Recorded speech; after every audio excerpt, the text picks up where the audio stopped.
All right. So the Mistake on the Lake is currently being redeveloped as the Views on Fifth project. It's a major mixed-use development project. So it involves constructing 140 market-rate apartment units as well as high-end commercial space. It's probably the largest development project in Olympia right now, and it's being developed by local developer Ken Brogan. So you said market rate. What does that mean? What are market rate apartments? Right, so a market rate price is the highest price that a rental market can bear at a given time, which currently is incredibly high. So when you hear the term market rate, think luxury, high rent apartments. Yeah. So maybe just to follow up on that, would you call it a dog whistle term or a coded term? Yeah, I would say it's coded terminology. Yeah. You know, a lot of people see the Mistake on the Lake as the ugly, abandoned building, which it's pretty accurate. Pretty true. You know, and so what are the downsides of building really nice buildings in that place? You know, why should we be concerned that it's, you know, the devil's advocate would say it's taking this ugly thing and making it look nice. Why should we be really concerned about this? Great, well, we should really scrutinize the purpose, right? If they were constructing public affordable housing, that would be a different story, right? But what's being developed is luxury real estate. And when there's an influx of luxury real estate investment into a region, it leads to a general increase in property values in that region, which in turn leads to higher rents, higher prices, higher property taxes, and fuels displacement. Right. And that's all part of gentrification, right? Exactly, yeah. It's the crux of gentrification. So what are the general effects of gentrification? What sort of defines an area being gentrified? So the most visible effect of gentrification is a dramatic rise in rents. That includes both of residential and commercial rents, which in turn leads to a displacement of working class and marginalized tenants, an increase in homelessness, and usually the shuttering of local and small businesses, or at least a dramatic price increase at local and small businesses. Yeah.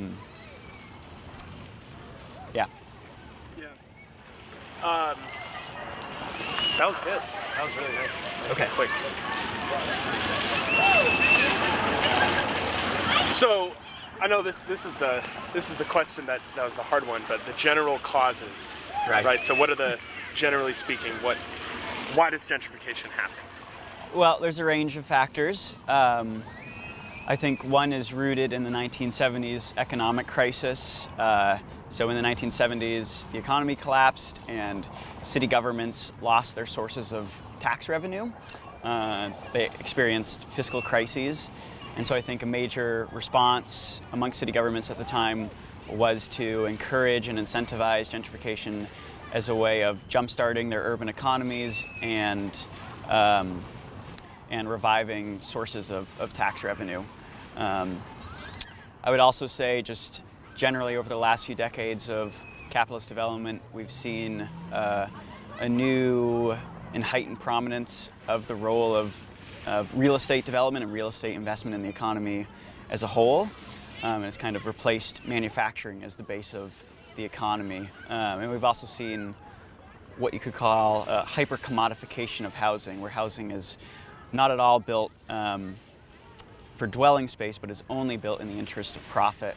And speculation especially runs rampant within the housing sector, where wealthy investors are buying luxury units simply for the purpose of reselling them when the price increases. And it's all this buying and reselling in this first place that causes the price to increase in the first place. And oftentimes, no one actually lives in these units, right? They're bought by wealthy investors. They're kept as, second homes as the rich. They're used as a source of investment. They're used as an offshore tax haven, but no one actually uses them as their primary residence. And so increasingly, a large portion of the world's housing is hoarded by a small portion of the world's population. Okay, so like let's bring it back to Olympia.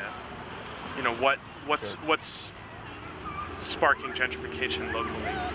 Sure. Well, first of all, I don't think Olympia is exempt from these kind of general trends in the economy as a whole, and so I think that there's, like every city right now, there's an influx of real estate investment in historically disinvested urban cores. That's why we're seeing a concentration of real estate investment in the downtown of Olympia.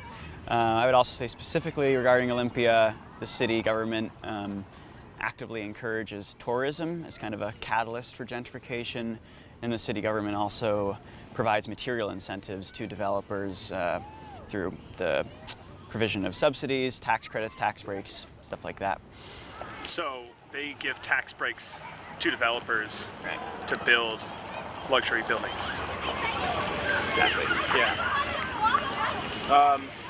And so what are the effects locally? Why should people be concerned here?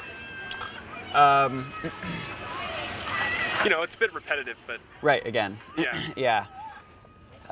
Well, again, Olympia is not exempt from the general effects of gentrification that we see in other cities. We're seeing an increase in rents. The average rent is about $1,000 a month in Olympia. That includes all sizes of apartments, but in most of the luxury market rate units that are being built, we're seeing rents at about $1,100-1,200 for just a studio apartment. So even higher than the average rent. We're seeing an increase in homelessness. The census just came out this year. About 850 people in Thurston County were counted as homeless, which is probably a conservative estimate. We're seeing the shuttering of some local businesses starting along 4th Avenue. And then we're also seeing a criminalization of homelessness and generally a heightened and more aggressive policing of public space, of parks, of public bathrooms, of sidewalks, in an effort to criminalize homeless people and people who procure a living from the informal economy, sex workers, drug traffickers, people like that. What can we do about it? You know, how can we fucking fight this shit? It's the question of the century, you know?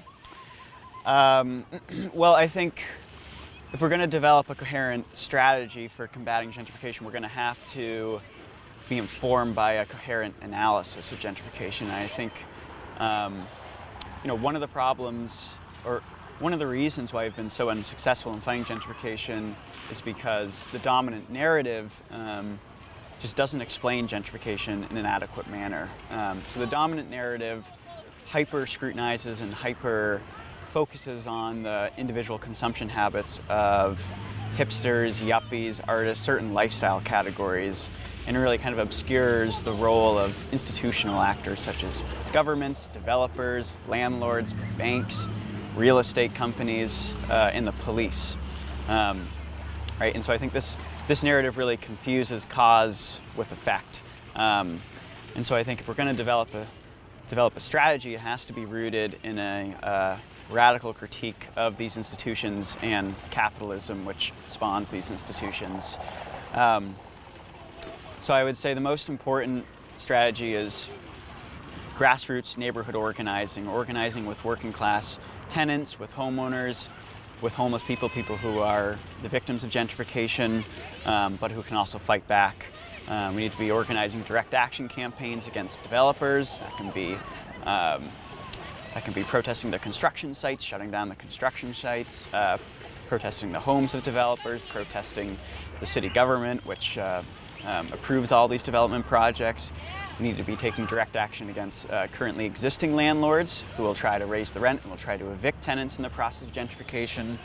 Then I would say we also need to engage in policy reform. And we can use direct action tactics to engage in policy reform, to pressure the city government.